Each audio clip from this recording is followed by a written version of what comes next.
تو یہ بات بڑی کلیئر ہے کہ وہ جو آدمی الیکشن جیتا ہے عبدالقیوم نیازی، وہ بنیادی طور پہ پختون نہیں ہے، نہ وہ نیازی ہے، وہ مغل خاندان سے اس کا تعلق ہے، اور وہاں کا جو LA18 وہاں سے اس نے انتخاب لڑا۔ اس سے پہلے وہ مسلم کانفرنس میں تھا، پہلے کبھی بھی کسی بہت اہم عہدے پہ نہیں رہا، لیکن ایک اچھی سیاسی شخصیت ہے، اپنے علاقے میں بہت مقبول ہے، اور لوگ ان کو ایک ایماندار اور بہتر آدمی سمجھتے ہیں، ایک کافی قابل بھروسہ آدمی ان کو کہا جا سکتا ہے۔ یہ عبدالقیوم نیازی کے بارے میں آپ کو کہہ رہا ہوں۔ اب وہ نیازی ہیں یا پختون ہیں، یہ صرف ان کا نام سن کے انہوں نے ٹویٹ داغ دیا یہ پتہ کیے بغیر وہ کون ہے۔ وہ نیازی ان کا تخلص ہے۔ کئی شاعر اپنے شعر بولنے کے بعد کوئی تخلص رکھ دیتے ہیں نا، کوئی ساحل اپنا نام رکھ دیتا ہے، کوئی ساگر رکھ دیتا ہے، کوئی کچھ رکھ دیتا ہے، تو انہوں نے جو اپنی شاعری ہے اس میں اپنا نام نیازی ایک تخلص کے طور پہ رکھا ہے۔ اپنی تحریروں کے لیے انہوں نے اس نام کو استعمال کیا۔ ان کے خاندان میں کوئی اور لفظ یا کوئی اور شخص نیازی کو بطور اپنا لاحقہ جو ہے وہ استعمال نہیں کرتا، تو انہوں نے اس کو آپشن کے طور پہ خود رکھا، یہ ان کی مرضی تھی۔ تو وہ پختون نہیں ہیں، اور نہ ہی ان کا عمران خان کے قبیلے سے تعلق ہے، اور نہ ہی وہ کشمیر سے باہر کا کوئی نان کشمیری آدمی ہے۔ کشمیریوں نے اس کو منتخب کیا LA18 سے، اور وہ جیتنے کے بعد اس بات کے لیے ایلیجبل تھا کہ اس کو وزیر اعظم بنایا جاتا۔ ایک تو ہو گئی یہ بات۔ دوسرا، کچھ اور لوگوں نے پروپیگنڈا کیا، میں آپ کو وہ بھی بتا دیتا ہوں۔ اب یہ صافی صاحب کا دوسرا، انہوں نے یہ کہا کہ امریکن ایجنڈے کے مطابق کشمیریوں کو متنفر کیا جا رہا ہے۔ تو آپ کی ساری متھی الٹ گئی صافی صاحب، یہ عجیب و غریب ہی آپ نے کام کیا ہے۔ کون سا امریکی ایجنڈا؟ یعنی اگر امریکی ایجنڈے کے مطابق ایک نان کشمیری کو آپ یہ کہہ رہے ہیں کشمیر کا وزیر اعظم بنایا گیا ہے، تو پھر آپ کی خبر غلط ہے، اور اس پہ آپ کو معذرت کرنی چاہیے۔ مذمت آپ پہلے ہی کر چکے ہیں، تو اپنی خبر کی مذمت کرتے ہوئے آپ اس کے اوپر معذرت کر لیں، یہ بھی ایک صحافتی ذمہ داری ہوتی ہے۔ اچھا، ایک اور پروپیگنڈا بھی کیا گیا، وہ یہ کچھ لوگوں نے کہا کہ یہ کوئی روحانی چکر ہے۔ یعنی یہ کتنا بڑا ایک ایلیگیشن ہے کہ ایک پورا آزاد کشمیر ہے، ایک ملک ہے، اس کا وزیر اعظم، اس کا انتخاب ایک روحانی چکر میں کر دیا گیا۔ یعنی یہ عمران خان صاحب پہ ایلیگیشن لگتا ہے کہ وہ اپنے بڑے قریبی لوگوں سے مشورہ کرتے ہیں، اور ان کو ایک روحانی سلسلہ بنا کے دیا جاتا ہے، کوئی نمبر نکلتے ہیں، کوئی عین غین نکلتی ہے، کوئی اور چیز نکلتی ہے، حروف تہجی، اور اس کی بنیاد پہ وہ فیصلہ کرتے ہیں کہ کس کو بنانا ہے اور کس کو نہیں بنانا۔ یہ ایک بڑی عجیب بات ہے، اور میں حیران ہوتا ہوں کہ ان باتوں کو وہ میڈیا لکھ رہا ہے پاکستان کا جس کو کریڈیبل میڈیا کہا جا سکتا ہے۔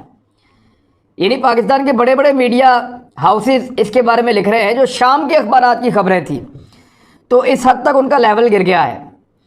اب دو چیزیں پروپیگیٹ کی جا رہی ہیں۔ کچھ لوگ کہہ رہے ہیں اسی قبیلے کے، یعنی قبیلہ جب میں کہہ رہا ہوں تو یہ وہ لوگ ہیں جو اس ریاست کے خلاف اپنا بیانیہ لے کر آتے ہیں۔ کچھ لوگ کہہ رہے ہیں کہ یہ روحانیت کی وجہ سے کیا گیا ہے۔ کسی نے یہ کہا کہ 13 اور 18 کا ہندسہ عمران خان کو دیا گیا تھا، کسی نے یہ کہا کہ آئین نکال کر دی گئی تھی کہ آئین سے نام ہونا چاہیے، تو یہ عبدالقیوم آ گیا۔ ہر ایک نے اپنی اپنی زبان بولی ہے، لیکن یہاں پہ اسی قبیلے کے لوگ سیم ٹائم میں یہ بھی کہہ رہے ہیں یہ تو اسٹیبلشمنٹ کا بندہ ہے جو آ گیا۔ یعنی عمران خان صاحب اپنا پولیٹیکل بندہ نہیں لا سکے، یہ اسٹیبلشمنٹ کا بندہ ہے جس کو لایا گیا ہے آزاد کشمیر کا وزیر اعظم بنا کر۔ اب کیا پاکستان کی جو فوج ہے وہ لوٹے گھما کے چل رہی ہے؟ پاکستان کی جو فوج ہے وہ فالے نکال رہی ہے؟ یا پاکستان کی فوج جو ہے وہ اتنی توہم پرست ہو گئی ہے کہ وہ اب حروف تہجی اور اعداد و شمار کے اوپر اپنے وزیر اعظم آزاد کشمیر کا فیصلہ کر رہی ہے؟ ایک ایڈمنسٹریٹو ڈیسیجن تھا، یہاں پہ ایک ڈیڈ لاک تھا، اور سردار تنویر الیاس کو مخالفت کی جا رہی تھی کچھ لوگوں کی جانب سے۔ دوسری جانب جو بیرسٹر سلطان ہے ان کے نام پر بھی مخالفت کی جا رہی تھی، کیونکہ پیپلز پارٹی میں وہ رہے ہیں، تو جو PTI ہے ان کی جانب سے مخالفت کی جا رہی تھی۔ تو ان دو ناموں کے اوپر زیادہ مخالفت آنے کے بعد جو تیسرا نام اور چوتھا نام دیا گیا اس پہ بھی مخالفت آئی۔ تو پھر جب جائزہ لیا عمران خان صاحب نے تو یہ سب سے بہتر ایک امیدوار سامنے آئے، اور ان پہ جو فریقین تھے انہوں نے اعتماد کا اظہار کیا، یعنی بیرسٹر سلطان بھی ان کے تعلق والے ہیں، سردار تنویر الیاس بھی ان کے تعلق والے ہیں، اور باقی لوگوں سے بھی ان کو پرابلم کوئی نہیں تھا۔ تو ایک غیر متنازع وزیر اعظم آزاد کشمیر میں لایا گیا ہے، یہ ہے وہ خبر۔ اور اب اگر تو تنویر الیاس کو لاتے، سب کہتے کہ یہ آ گیا وہ جس کو کہتے ہیں اے ٹی ایم آ گئی عمران خان کی، اور اگر لے آتے بیرسٹر سلطان کو تو کہتے جی نئی بوتل میں پرانی شراب آ گئی ہے، تو پہلے پیپلز پارٹی کا پتہ نہیں کون کون سی پارٹی کا بھی ادھر آپ لے کر آ گئے ہیں، یہ بھی بڑی زیادتی ہے۔ کسی اور کو لاتے، ہر ایک کو لانے کے پیچھے کوئی نہ کوئی پروپیگنڈا ہونا تھا، اور پروپیگنڈے کے پیچھے جواز کوئی نہیں ہوتا۔ یعنی یہاں پہ لوگ ایکسپوز ہوئے ہیں یہ کہہ کر کہ ایک غیر کشمیری کو جو نیازی ہے، پختون ہے، اس کو بنا دیا کشمیر کا وزیر اعظم۔ یعنی تنقید کرنا بہت ضروری ہے، عمران خان کی اور ریاست کی مخالفت کرنا بہت ضروری ہے، تحقیق کرنا ضروری نہیں ہے، پتہ نہیں کرنا آپ نے کہ ایکچولی خبر ہے کیا۔ اسی وجہ سے بعض اوقات جو ہے وہ چیزیں جب سامنے آتی ہیں پھر شرمندگی بھی ہوتی ہے۔ ایک اور خبر کشمیر کے حوالے سے بڑی امپورٹنٹ ہے، کشمیر پریمیئر لیگ ہونے جا رہی ہے، اور کے پی ایل کے نام سے اس میں 6 ٹیمیں ہوں گی۔ کشمیریوں نے اس میں بڑی محنت کی ہے اور وہ اس کو ایک اچھا ایونٹ بنانا چاہتے ہیں، اور اس ایونٹ کے لیے انہوں نے دنیا بھر کے ان کھلاڑیوں کو جو ریٹائر ہو چکے ہیں رابطہ کیا، اور نے کہا جی آپ آئیں اور آ کر ہماری اس لیگ کے اندر شرکت کریں۔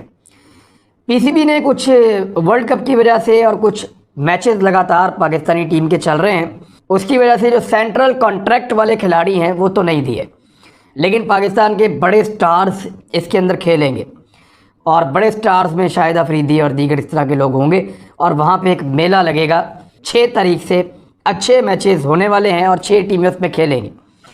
انڈیا نے اس میں کیا کیا، یعنی بھارت بطور ریاست تو پاکستان کے خلاف رہتا ہے ہمیشہ، لیکن بھارتی جو کرکٹ بورڈ ہے اس نے بڑی زیادتی کی ہے، اور پاکستانی میڈیا میں یہ خبریں کافی دنوں سے چل رہی تھیں، لیکن اب کیونکہ موقع ہے اور کشمیر والے معاملے کے ساتھ جوڑ کے میں چاہتا ہوں کہ آپ کو اس کے بارے میں بتایا جائے۔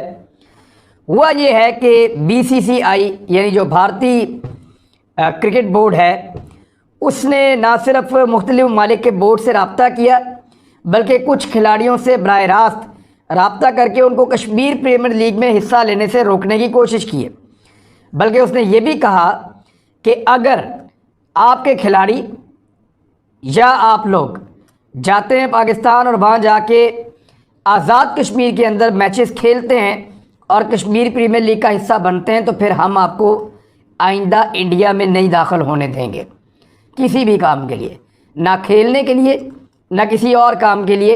انڈیا کے دروازے آپ کے لیے ہمیشہ کے لیے بند ہو جائیں گے۔ کشمیر پریمیئر لیگ کے صدر عارف ملک نے ایک اور دعویٰ کیا ہے، انہوں نے کہا کہ کھلاڑیوں کے علاوہ کچھ کمنٹریٹرز کو بھی روکا گیا ہے جن کی کمی پوری کرنے کی ہم کوشش کر رہے ہیں۔ بھارتی کرکٹ بورڈ کے ایک آفیشل نے اس بات کی تصدیق کی ہے کہ بی سی سی آئی نے تمام ممالک سے رابطہ کر کے انہیں اپنے کھلاڑی کے پی ایل کے لیے ریلیز نہ کرنے کی ہدایت دی تھی، اور غیر ملکی کھلاڑیوں کے اس پہ کوئی رد عمل بھی آیا ہے، خاص طور پہ جو جنوبی افریقہ کے کرکٹر ہیں ہرشل گبز، انہوں نے کشمیر پریمیئر لیگ میں وہ اوورسیز کشمیریوں کی ایک ٹیم ہے اوورسیز واریئرز، اس کی وہ نمائندگی کر رہے ہیں۔ انہوں نے اپنی ٹویٹ میں دعویٰ کیا کہ بی سی سی آئی کی جانب سے پاکستان کے ساتھ اپنا سیاسی ایجنڈا درمیان میں لاتے ہوئے مجھے کے پی ایل میں کھیلنے سے روکنے کے اقدام انتہائی غیر ضروری ہیں۔ مجھے دھمکایا جا رہا ہے کہ انڈیا میں کرکٹ سے متعلق کسی بھی کام کے سلسلے میں پھر مجھے داخل نہیں ہونے دیا جائے گا، اور یہ انتہائی مضحکہ خیز ہے۔ یہ تو ہرشل گبز کی میں نے آپ کو بتایا کہ یہ ٹویٹ تھی۔ اس کے علاوہ مونٹی پیسر نے اپنے ایک بیان میں بتایا کہ بی سی سی آئی نے انہیں مشورہ دیا تھا کہ اگر وہ کشمیر پریمیئر لیگ میں حصہ لیتے ہیں تو انہیں اس کے نتائج کے طور پر مستقبل میں بھارت کا ویزا جاری نہیں کیا جائے گا اور نہ ہی ملک میں کام کرنے کی اجازت دی جائے گی۔ اس پہ شاہد افریدی صاحب نے بھی اپنا رد عمل دیا، اور انہوں نے کہا کہ بی سی سی آئی کے رویے سے مایوسی ہوئی ہے بہت زیادہ، اور واقعی بہت مایوسی ہو رہی ہے کہ بی سی سی آئی نے ایک بار پھر کرکٹ اور سیاست کو ملایا ہے۔ KPL کشمیر پاکستان اور پوری دنیا میں کرکٹ کے شائقین کی لیگ ہے. ہم ایک بہترین شو کریں گے اور اس قسم کے رویے سے ہم اپنا حوصلہ نہیں ہاریں گے. اب یہ بھارتی کرکٹ بورڈ نے ICC سے بھی رابطہ کیا, یعنی انٹرنیشنل کرکٹ کونسل جو ہے وہاں پہ بھی رابطہ کیا BCCI نے. وہاں پہ انہوں نے کہا کہ جی وہ بند کروائیں آپ اس کے خلاف آپ فیصلہ دیں اور اس کے اندر جو کھلاڑی جو ہیں ان پہ پابندیاں لگائیں. تو اس پہ جو خط انہوں نے لکھا اس نے کہا کشمیر ایک متنازع حیثیت کا علاقہ ہے اور وہاں پہ یہ چیز کروائی جا رہی ہے اور میچز کھیلے جا سکتے ہیں. تو اس حوالے سے دو ممالک کے درمیان ایک تنازع ہے اور ICC نے پھر کشمیر پریمیئر لیگ کو منظور نہ کرنے کے حوالے سے جو اپیل تھی بھارت کی یا جو درخواست تھی اس کو مسترد کر دیا.